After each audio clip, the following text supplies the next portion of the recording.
Hello everyone. स्वागत है आप सभी को अपने इस चैनल पर। आज मैं क्लास 9 का मैथ स्टार्ट करने जा रहा हूं, जो कि इसका पहला पार्ट स्टार्ट हो चुका है। तो इसका 1.1 का वीडियो बन चुका है और 1.2 का भी वीडियो बन चुका है। इसका मैं लिंक में डिस्क्रिप्शन बॉक्स में डाल देता हूं। तो आज हम बात करने वाले हैं क्लास 9 का मैथ जो है प्रश्नावली 1.3 का। इस वीडियो का अंत तक बने रहिएगा। इससे पहले मैं एक बात बोलना चाहता हूँ जो बहुत ही लाइफ चेंजिंग लाइन है। लाइफ चेंजिंग लाइन जो है वो यह है कि जब तुम नहीं पढ़ रहे होगे तो कोई ना कोई पढ़ रहा होगा, और जब वो तुमसे मिलेगा तो वो जीत जाएगा और तुम हार जाओगे। इसलिए वीडियो को बिना स्किप किए इस वीडियो को एंड तक जरूर देखना।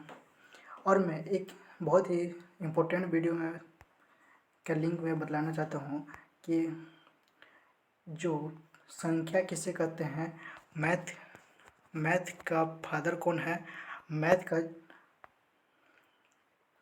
जानना क्यों ज़रूरी है, इससे रिलेटेड मैं बहुत ही इम्पोर्टेंट क्वेश्चन जो लाया हूँ उसका मैं वीडियो अपलोड कर दूँगा, तो उसको भी चेक कर लीजिएगा डिस्क्रिप्शन बॉक्स में। तो आगे बढ़ते हैं, तो स्टार्ट करते हैं दोस्तों इस वीडियो को।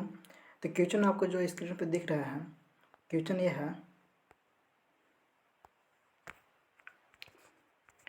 क्वेश्चन ये है कि निम्नलिखित भिन्नों को दशमलव रूप में लिखिए और बताइए कि प्रत्येक दशमलव प्रसार को किस प्रकार का है। मतलब कहने का अर्थ है कि शांत है क्या अशांत है। तो दोस्तों कहने का अर्थ है कि निम्नलिखित भिन्नों को दशमलव भिन्न में लिखिए और बताइए कि दशमलव प्रसार किस प्रकार का है, शांत या अशांत बतलाना है। तो आपको मैं एक छोटा सा ट्रिक बतलाना चाहता हूँ कि इसको बिना भाग दिए ही आप ज्ञात कर सकते हैं कि शांत है या अशांत। आप क्वेश्चन को देखें, क्वेश्चन में लिखा है 36/60। तो मैं इसको जूम करके छोटा कर देता हूँ और देखिए यहाँ क्वेश्चन में कि 36/60 लिख देता हूँ, मैं 100 लिख देता हूँ, सॉरी 36/100। आप देखिए इसको, आप इसको भाग देना है, 100 से भाग देना है 36 में, तो ये बहुत ही लंबा चला जाएगा, दशमलव में चला जाएगा, तो इसलिए लंबा हो जाएगा। तो मैं आपको छोटा सा एक ट्रिक बताना चाहता हूँ, क्या है कि बिना भी किसी संख्या में भाग दिए बिना आप जांच कर सकते हैं कि ये शांत है या अशांत। कैसे? जैसे कि मान लीजिए 36/60 है, तो जो बटा में 60 है, इसको क्या करना है कि आपको इसका गुणनखंड निकालना है। गुणनखंड निकालना है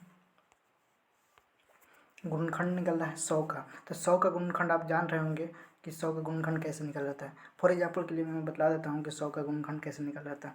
यहाँ पर देख सकते हैं, मैं यहाँ पर 100 लिख दे रहा हूँ और 100 का गुणनखंड निकालना है। तो आप इसको भागा दें कितना से, मान लीजिए मैं इसको 2 से भागा दिया तो ये 50 बार में कट जाएगा। फिर इसको भागा देंगे तो 25 बार में कट जाएगा। फिर इसको लघुत्तम की तरह इसे निकालते जाएंगे तो फिर ये 2 से नहीं कटेगा, 5 से कटेगा। 5 × 25, 5 बार में कट जाएगा और फिर इतना ही हो गया। तो मैं इस ट्रिक के माध्यम से यह बतलाना चाहता हूँ कि जिसका गुणनखंड, जिस परिमेय संख्या का गुणनखंड, ये जो हर का गुणनखंड है, जिस हर का गुणनखंड 2 या 5 है तो वो शांत दशमलव प्रसार होगा। इतना बात को आप ध्यान रखें कि जिस ये जो हर है ना, इसका जब गुणनखंड निकालेंगे, ऐसे ही गुणनखंड निकालेंगे तो अगर 2 या 5 आ जाए गुणनखंड में, तो आप मान लीजिए कि वो शांत दशमलव प्रसार ये निश्चित ही है। तो उसी प्रकार से अगला क्वेश्चन जो है, तो आप समझ गए कि एक जो दशमलव प्रसार है 36/100 ये क्या है। तो क्वेश्चन यहाँ पर है, फर्स्ट नंबर जो क्वेश्चन था 36/100, ये हो गया शांत दशमलव, क्योंकि 100 के गुणनखंड में 2 या 5 जरूर आता है। तो इसी प्रकार से क्वेश्चन नंबर 2 है यहाँ पर 1/11। 11 का जब गुणनखंड निकालेंगे तो कितना आएगा, 1 से ही कटेगा भाग लगाने पर और 11 खुद से ही कटेगा, तो इसलिए ये दशमलव प्रसार आसान दशमलव प्रसार हो गया, अनावर्ती दशमलव प्रसार हो गया।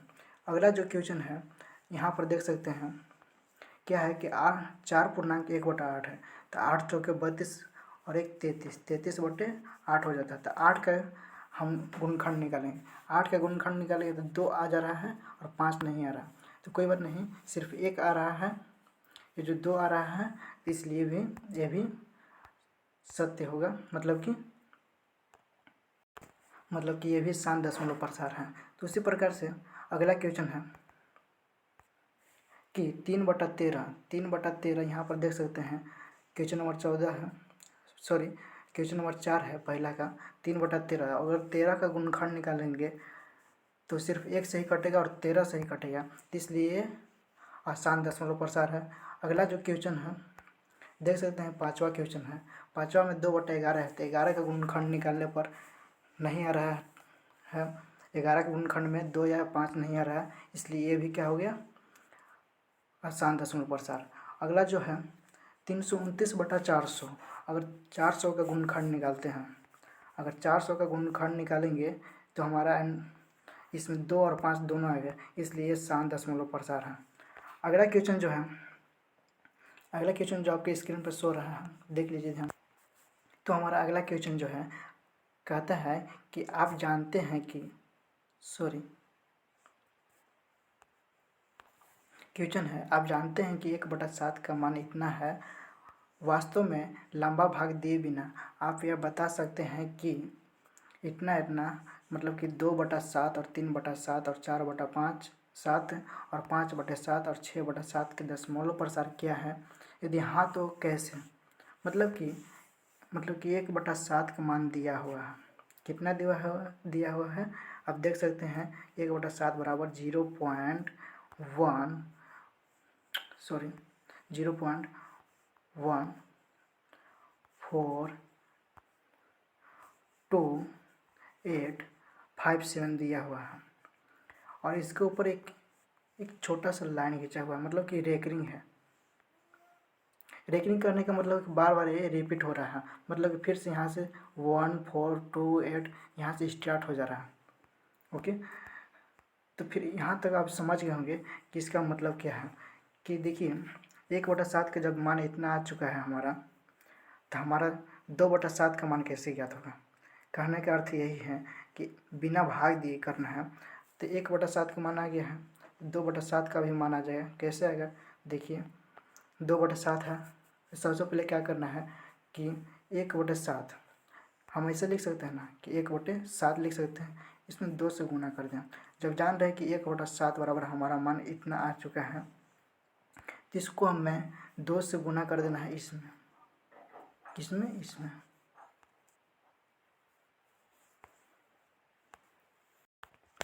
जब आप 2 से इसको में गुना करते हैं तो कितना आएगा, आपको मैं बतला दे रहा हूँ कि 2 × 7 मतलब कि 2 7 14 के 4 आ जाएगा। और फिर देख सकते हैं 2 5 10 10 1 11 आ जाएगा, 2 8 16 1 17 आ जाएगा।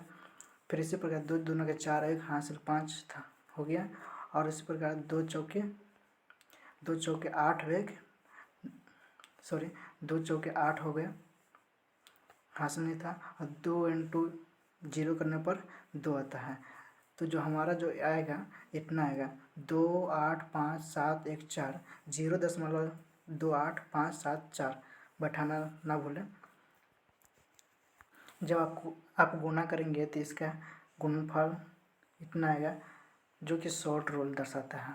इसी प्रकार से अगला है 3/7। 3/7 को भी ऐसे ही करना है। कैसे आप देखिए कैसे कि 3/7 जो है, तो इसको सबसे पहले क्या करना है कि 1/7 लिख लेना है, 1/7 3 करना है। तो 1/7 का मान दिया हुआ है, कितना दिया हुआ है मैं बतलाता हूँ, 0.142857 है दिया हुआ है।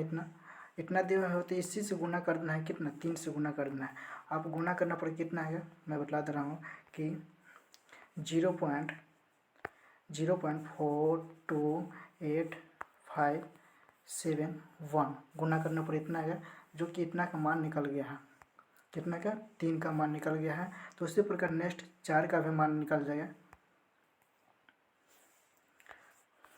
तो अगला कैसे निकलेगा, यहाँ पर मान लीजिए मैं 4 लिख दे रहा हूँ, इसको मिटका कर मैं इसको 4 लिख दे रहा हूँ यहाँ पर। तो इसका मान आ जाएगा 0.57142 इसी प्रकार से अगला भी देख सकते हैं कि मैं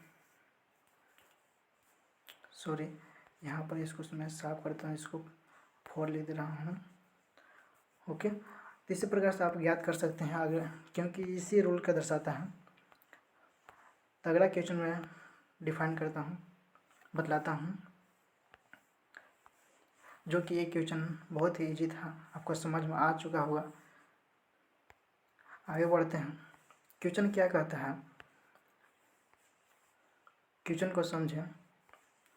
क्वेश्चन क्या कहता है, क्वेश्चन कहता है यहाँ पर देख सकते हैं।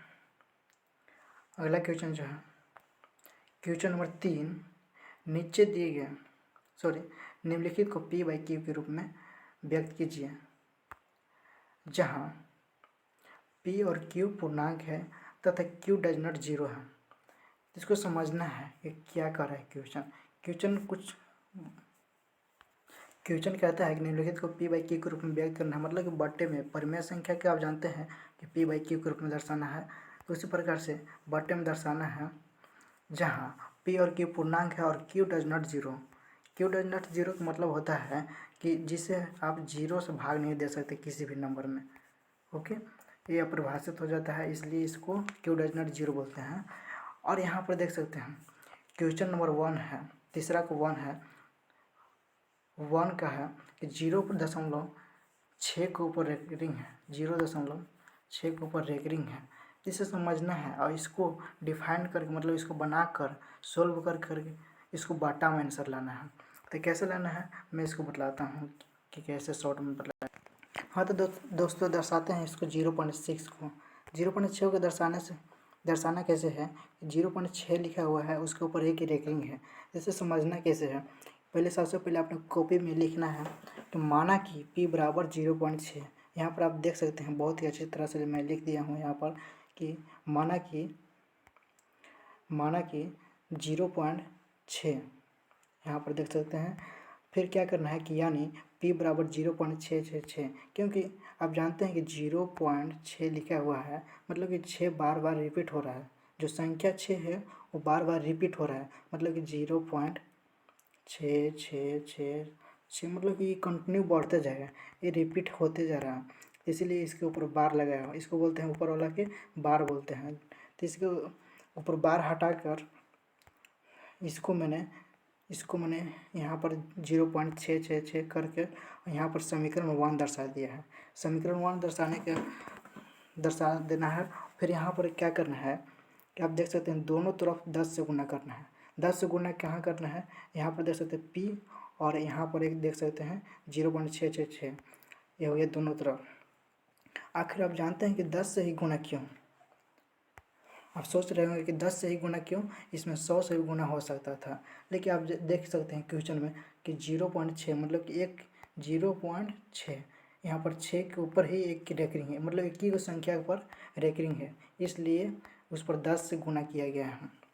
तो आप देख सकते हैं P गुना 10 करने पर कितना आता है, 10 P आता है। उसी प्रकार 0.666 गुना करने पर 6.666 इतना आता है।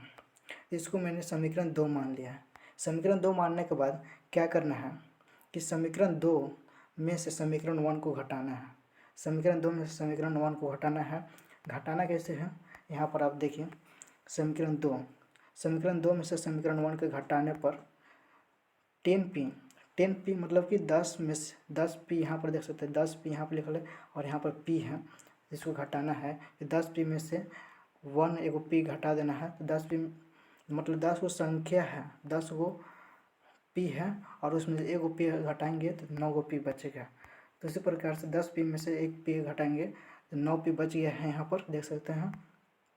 और इसी प्रकार 6.666 गुना करने पर जो आया 6.666, इसको इसको यहाँ पर देख सकते हैं 0.666, इसको यहाँ से मैंने इसको इतना को घटा दिया है। जब इतना घटाएंगे तो 6 आता है। 6 आने के बाद क्या करना है कि पी का मान लेना है, पी बराबर 6/9। जब इतना हो जाए तो इसको काट देना है। आप देख सकते हैं इसको मैं 3 से काट दे रहा हूँ। 3 से 3 दूना के 6 हो जाता है और 3 तरीके 9। तो इसको लिख सकते हैं अब कि 2/3। ये हो गया हमारा आंसर। तो उसी प्रकार से अगला क्वेश्चन जो है आप देखिए, अगला क्वेश्चन देख सकते हैं आप, यहाँ पर है 0.47 और यहाँ पर देख सकते हैं आप, आपको मैं जूम करके दिखाता हूँ कि 0.47 के ऊपर सिर्फ एक ऊपर एक संख्या है जो लिखा हुआ है, उसके ऊपर एक बार लगाया हुआ है। तो क्वेश्चन आप समझ गए होंगे कि इसका मतलब क्या करना है। उसी तरह से इसको भी सॉल्व करना है। तो मैं आपको सॉल्यूशन की जगह पर ले आता हूँ। तो आप देख सकते हैं यहाँ पर मैंने कैसे इसको सॉल्व किया है। तो आप ध्यान से देखिए इसे कि 0.47 जो है 0.47 जो है इसको सबसे पहले उसी तरह से मानना है। माना कि p बराबर 0.47। मानने के बाद क्या करना है कि p बराबर 0.47 मानने के बाद यहाँ पर एक लाइन छूट गया है, मतलब बार छूट गया है। तो यानी कि p बराबर 0.4777 फिर इसको मैंने समीकरण 1 मान लिया। समीकरण 1 मानने के बाद दोनों तरफ 10 से गुना करना है। क्यों 10 से गुना करना है? 10 से गुना क्यों करना है? क्योंकि उसके ऊपर एक ही रेकरिंग है, तो इसीलिए इसको मैंने p से गुना कर दिया है 10 से। फिर उसी प्रकार से यहाँ पे देख सकते हैं इसको मैंने गुना कर दिया है 10 से। जब इसको गुना करने पर आता है 10p आ गया है और इसको गुना करने पर आया है 4.777 . तो इसी प्रकार से समीकरण मान लेना है। ये समीकरण 2 आ गया और समीकरण 1। तो क्या करना है कि समीकरण 2 में से 1 को घटाना है। समीकरण 2 में से समीकरण 1 घटाने पर, तो समीकरण 2 देख सकते हैं, समीकरण 2 यहाँ है तो 10p माइनस समीकरण 1 यहाँ पर है समीकरण 1। तो समीकरण 1 को घटाना है 10p माइनस p, तो 9p आ जा रहा है। उसी प्रकार से 4.777 में से 0.777 को घटाना है। तो इसको घटाने पर आता है 4.3। क्या है कि देखिए, आप देखिए यहाँ पर लिख के मैं दिखा दे रहा हूँ कि 4.7777 इतना है। और यहाँ पर देख सकते हैं 0.477। तो देखिए 0 इसको घटाने पर कट जाता है, लेकिन इसको घटाने पर आता है 7 में से 4 घटाने पर आता है 3 और 4 में से 0 घटाने पर 4। तो इसी प्रकार से इतना आ गया है। तो फिर क्या करना है आगे, जब 4.3 आ जाता है तो फिर आगे करना है कि p बराबर मान ज्ञात करना है। तो p बराबर लिख सकते हैं आप, p बराबर लिखना है कि 4.3/9। यहाँ पर पॉइंट है तो पॉइंट को इसे हटा देना है और पॉइंट आ जाएगा नीचे। कैसे आएगा तो 43/9। जब इतना आ जाएगा और पॉइंट का हटाने पर एक 0 नीचे बढ़ जाएगा। तो यही हो गया हमारा आंसर। आप इसे नोट कर लें। अगला जो क्वेश्चन है, क्वेश्चन यहाँ पर देख सकते हैं आप, बहुत ही अच्छी तरह से दिख रहा है। क्वेश्चन कहता है उसी प्रकार से है क्वेश्चन, लेकिन यहाँ पर देखिए 3 ठो है। क्या है? 3 ठो इस पर 0.00001 और इस तीनों पर रेकरिंग कर दिया है। तो सिर्फ उसी तरह से बनाना है, कोई इसमें रूल नहीं लगेगा। आपको मैं इसको सोल्व करके बतलाता हूँ कि कैसे होगा। ताकि कि तो आप देख सकते हैं कि क्वेश्चन कैसे सॉल्यूशन होता है। उसी प्रकार से मानना है p बराबर 0.001 के ऊपर रेकरिंग है। यहाँ पर ध्यान से देखिए रेकरिंग है, यानी कि p बराबर 0.0111 लिख सकते हैं। उसी तरह समीकरण 1 मान लिया है मैंने। दोनों तरफ 1000 से गुना कर देना है। 1000 से गुना क्यों?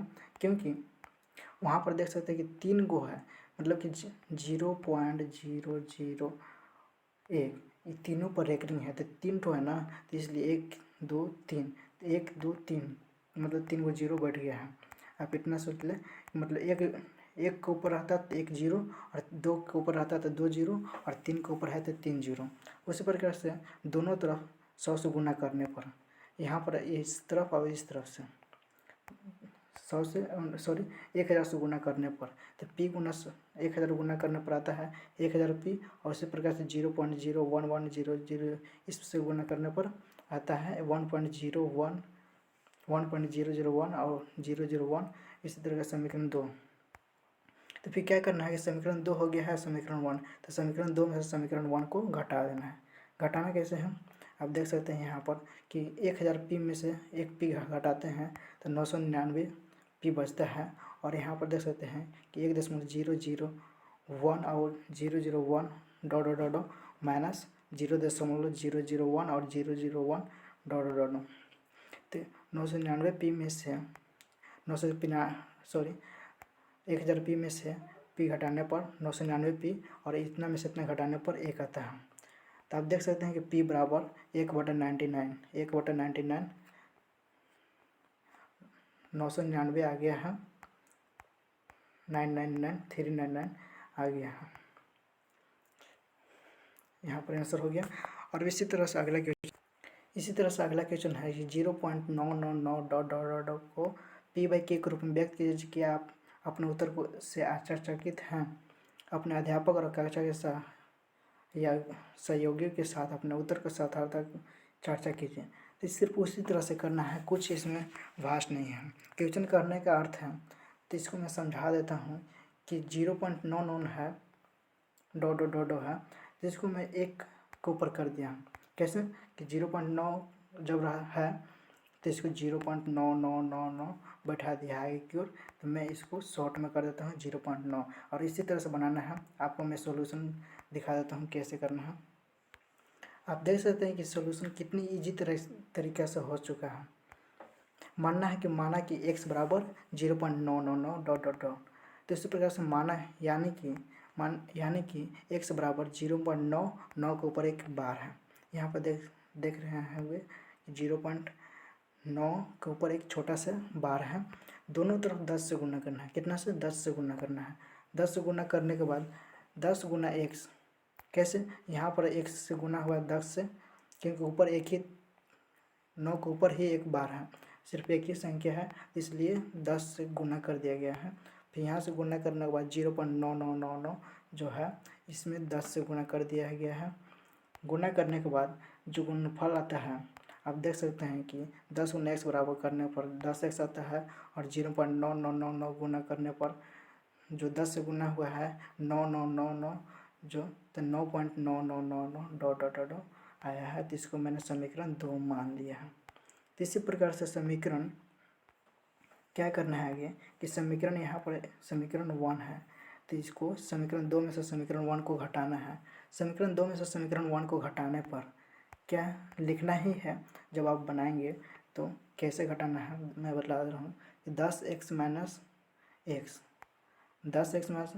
x बराबर 9x, मतलब 9x बचेगा, और 9.9999 यहाँ पर लिखा हुआ है, इसको में से इतना घटाएंगे 0.9999 डॉट डॉट डॉट, इसको घटाने पर आएगा हमारा 9। तो मान ली 9 आएगा, तो x बराबर हम ज्ञात कर सकते हैं कि 9x दिया हुआ है बराबर 9। तो आप जानते हैं कि इसको कैसे ज्ञात किया जाता है। तो x का वैल्यू ज्ञात करना है, तो x का वैल्यू ज्ञात करना है तो 9/9। जब इसको 9 से 9 एक बार में कट जा रहा है, तो इसका आंसर आएगा एक बार में, तो एक ही आंसर आ जाएगा, या तो फिर आप 1/1 भी लिख सकते हैं, तो आप एक ही लिखें, कोई बात नहीं। ठीक उसी तरह से अगला क्वेश्चन जो है, क्वेश्चन क्या है कि 1/17 के दशमलव प्रसार के अंकों को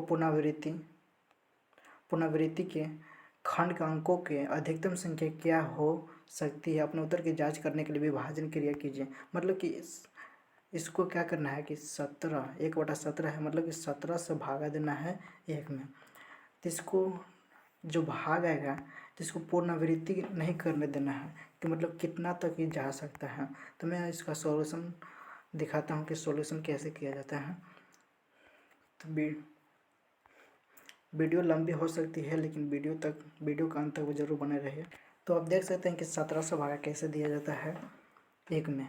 1 से भागा देने 17 भागा 1 करने से पहले कैसे दिया जाता है, 17 से भागा देना है 1 में। तो सिंपल से एक क्या करना है कि ऐसे कर लेना है, फिर 0 पॉइंट लिखना है, 0 पॉइंट करना है, फिर एक 0 बैठा देना है। अगर नहीं कट रहा तो फिर एक 0 बैठा दें, जीरो बैठाने के बाद फिर क्या करना है कि 17 से एक भाग देना है कि 17 से कितना बार में लगता है। तो यहाँ पर देख सकते हैं कि 1.0 मतलब कि यहाँ पर आप अच्छी तरह से देख सकते हैं यहाँ पर सॉल्यूशन किया हुआ है। कैसे किया हुआ है अब देखें, समझना कैसे है कि 17/0 अगर देखिए एक में भाग लगाएंगे तो नहीं लगेगा, तो उसी प्रकार से एक दशमलव बैठा के एक जीरो मैंने यहाँ बैठाया हुआ है, फिर उसी प्रकार से नहीं लग रहा है तो फिर एक जीरो बैठाया हुआ है, तो इसलिए 100 आ गया है। यहाँ पर देख सकते हैं 100 आने के बाद 17×5 = 85 हो गया है। 17×5 = 85, 85 में 100 में से 85 घटाने पर 15 आता है, फिर एक जीरो बैठाना है, फिर जीरो बैठाने के बाद 17×8 = 36 से फिर उसी तरह से विभाजन की प्रक्रिया करना है। तो वीडियो को लंबी नहीं करने से पहले मैं बता दे रहा हूँ कि शॉर्ट में आप इसे नोट कर लें। मैं आपको दिखा दे रहा हूँ, ऐसे है इसका सॉल्यूशन। तो नेक्स्ट क्वेश्चन की ओर बढ़ते हैं।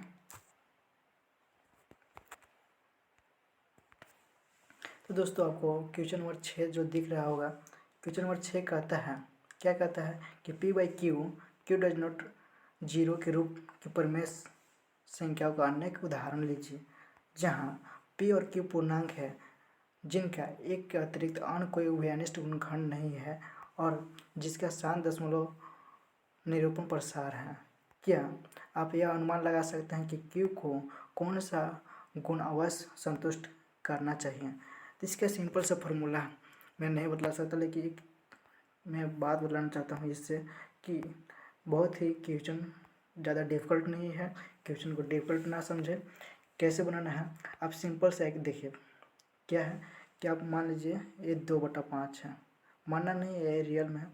अब इसको जब भाग देंगे, इसको से इसको भाग देंगे तो आएगा कितना, इसको जब भाग देंगे तो आएगा कितना 0.4 आएगा, 0.4 आएगा। तो इसी प्रकार से आप मान लीजिए दूसरा है 1/10, 1/10 10 से भाग देंगे तो इसको में आएगा 0.1। तो इसी प्रकार से अगर अगला जो 3/2 से भाग देंगे, 3/2 से भाग देंगे तो आएगा 1.5।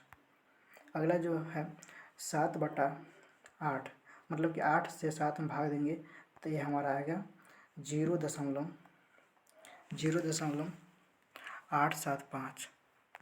अब भाग दे के देख सकते हैं 8 8 64 हो जाता है, सही है, तो इतना आ जाता है। तो आप इतना तो कह सकते हैं कि इन सभी आप लिख सकते हैं नोट में कि इन सभी प्रमेय संख्याओं का हर 2m मतलब कि 2m गुना 5n के रूप में है जहाँ m और n पूर्ण संख्या है, जहाँ m और n जो है ना ये पूर्ण संख्या के रूप में है। तो इसी तरह से इसका सॉल्यूशन हो चुका है। आप क्वेश्चन नंबर 7 क्या कहता है कि ऐसी 3 संख्या लिखिए जिनके दशमलव प्रसार अनुमान सारणी आवर्ती हो। ऐसे 3 को संख्या लिखना है जिसका दशमलव मतलब मान जो है ना तो दशमलव प्रश्न बढ़ते रहना चाहिए। तो क्या है मैं बतलाता हूँ क्या होगा। तो फर्स्ट आप लिख सकते हैं हेडिंग डाल के कि 0.1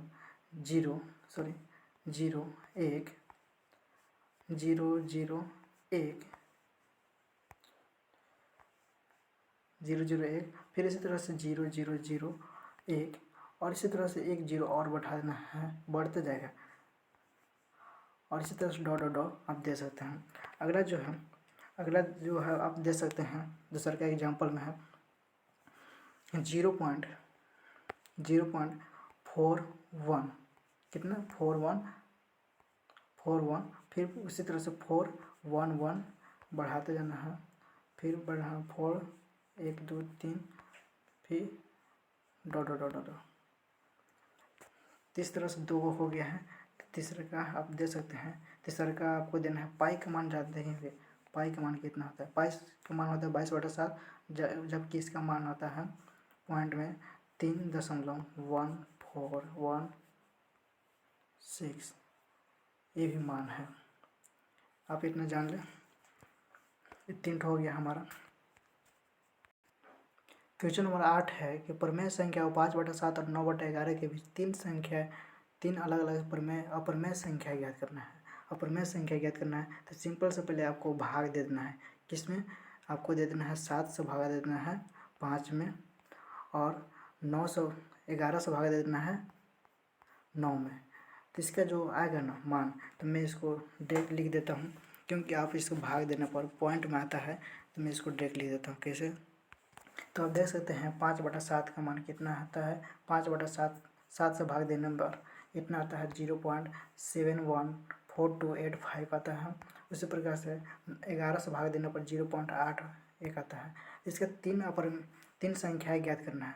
3 सब संख्या क्या क्या हो सकते हैं मैं लिख दे रहा हूँ क्योंकि शॉर्ट। तो आप अच्छे से देख सकते हैं कि पहला मैं लिख दिया हूँ 0.722222 ऐसे लिख दिया हूँ, और यहाँ पर भी दूसरा देख सकते हैं कि 0.7333 यहाँ पर मैं लिख दिया हूँ, और इसी तरह से तीसरा भी लिख दिया हूँ। तो आप इसे नोट डाउन कर ले कॉपी पर। और एक बात आप अच्छी तरह से जानते ही होंगे कि दो संख्याओं के बीच अनेक अपरमेय संख्या ज्ञात किए जा सकते हैं। तो आप हो सकता है आंसर ना भी मिले तो कोई बात नहीं, सॉल्यूशन अच्छा रहना चाहिए। ठीक, अगला जो क्वेश्चन है जो आपकी स्क्रीन पर शो हो रहे हैं, क्वेश्चन क्या कहता है?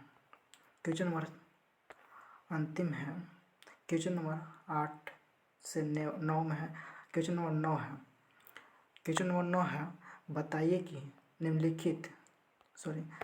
कि निम्नलिखित संख्याओं में कौन कौन संख्या परमेय और कौन कौन संख्या अपरमेय है। संख्या परमेय और अपरमेय जानना है।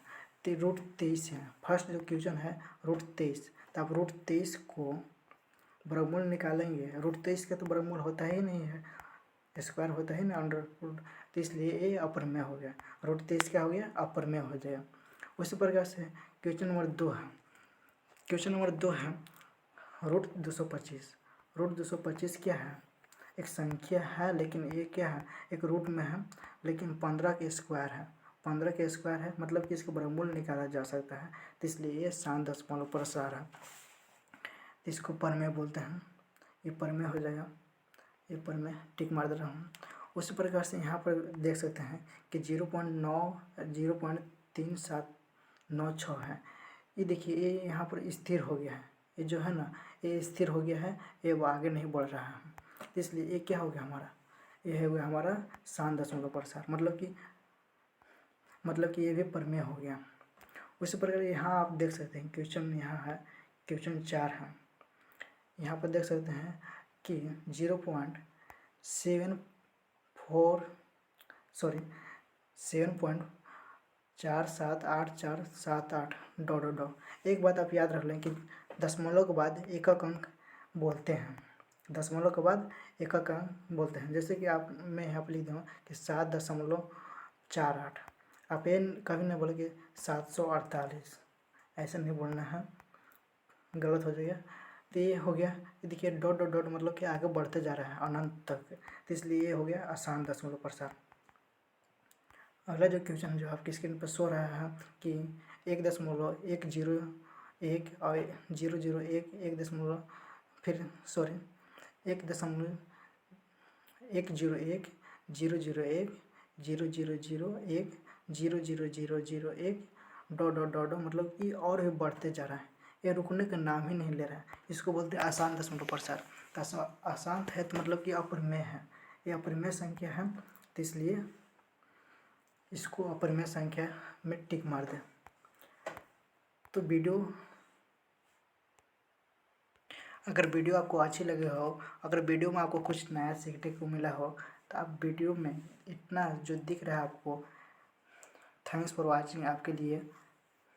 लेकिन आप मेरे लिए एक छोटा सा काम कर सकते हैं, वो क्या है कि आप लाइक करें, कमेंट करें, शेयर करें एंड सब्सक्राइब करें, और अपने दोस्तों को ज़्यादा से ज़्यादा शेयर करें, क्योंकि मैं ऐसे ही यूजुअल वीडियो लाता रहूँगा। तो ज़्यादा से ज़्यादा लाइक करें वीडियो को और शेयर सब्सक्राइब करें। Thanks for everyone. मिलते हैं नेक्स्ट वीडियो में। अगर आपका कोई भी क्वेश्चन हो जिसे आप सॉल्व नहीं कर पाते होंगे तो आप मुझे कमेंट करके बतला सकते हैं। Thanks for everyone. जय हिंद, जय भारत।